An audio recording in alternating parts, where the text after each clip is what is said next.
What's up, guys? I want to analyze some footage here. So as you know, I'm squatting specifically low bar during this training cycle, and one thing that you may notice here is that I am very upright, and this is because I'm transitioning from being a high bar squatter. So the first rep, sure, it doesn't look too bad, but why can't I maintain consistency here? One, I feel, is the way that you set up the back rack for a high bar squat.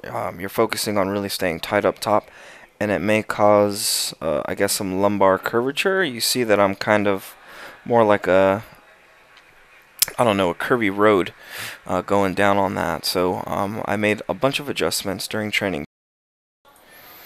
I kind of wish I had one of those video coach things. So I think one of the trickiest things that I'm dealing with right now is the positioning of the bar. If I should start from lower pins, maybe. I'm just not confident in unracking and unracking in this position. My hands are wider than I normally have them, therefore I don't feel like I'm in control of the bar. So one thing that I had to play with was my belt positioning. Normally I wear it really high. Here I have it shoved as low as possible. I do get stuck on some of these reps here.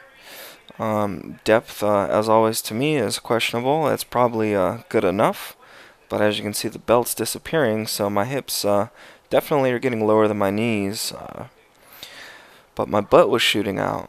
And I think the problem is, being a high bar squatter, is I'm trying to stay too upright instead of getting a decent lean. You'll see from the next video clips what I'm talking about. Okay, so adjustment so far is I have the belt pretty much pinned into my hips.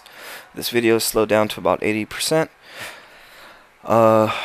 Knees still locked out at the top of the squat, but instead of breaking at the knees, I am now trying to get my ass out first, and then aggressively push the butt forward, so bringing it through. So far, I feel I'm kind of making headway here. It's just the lever belt at this point is just really uncomfortable at the bottom of the squat, and I'm not too sure how much impeding that's going to get as the weight gets heavier.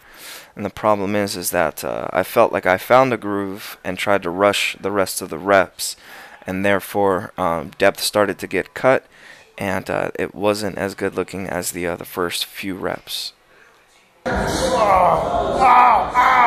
Okay. So on the left, we have the previous clip we just watched. On the right, we have the fourth set. So the differences I've made on the fourth set is I allowed my back to be in a more hunched over, neutral, leaning position. On the left side, you'll see that because there's more of a pelvic tilt, my hips are pretty much at, I guess, maximal contraction, or some kind of scientific word for that, whatever you want to call it, mass flexion or something. I forget the terminology. On the right, it's a little more neutral, and I did get ahead of myself and started to go a little bit faster. But as you can see, keeping my head in a more neutral position, so when I start the squat and I let my butt out, my body follows and it puts itself back in line with my head. And that's pretty much it for this video. Still a lot of adjustments to do on the low bar squat, and hopefully I get it nailed down fairly soon.